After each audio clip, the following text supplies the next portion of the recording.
روز چهارشنبه مجلس شد. مسئله مولودهایی که این ماه مولود است فراموش نکنین. پیش از مجلس بر شما گفتن همین است که در ما و شما سالی نوی که قید میکنیم نه در دین ما و شماست، نه خدا از ما و شما راضی میشود. یک سالی نوی که یکمی انور است در ما و شما می آید، خواه ملا باشد، خواه شام باشد، خواه مخصوم باشد، همه در خانه آش تارت میکنند، برای کودکان آماده میکنند. یعنی همون سالی نو قید میکنند، حالان که این نه در اسلام ماست نه عیدی ماست.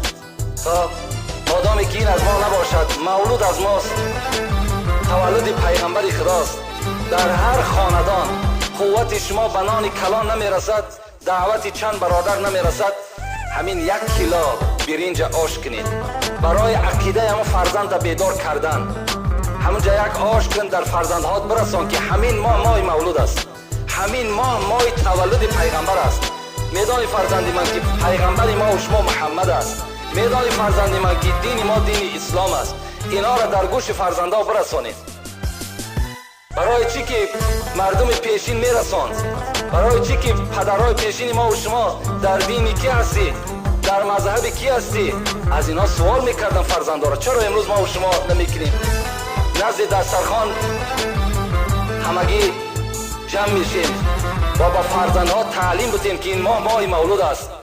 پیغمبر خدا چند فرزند داشت، چگونه حیات سپری کرد. آیا پیغمبر را به دوستداریش فرزندا را دعوت کنین؟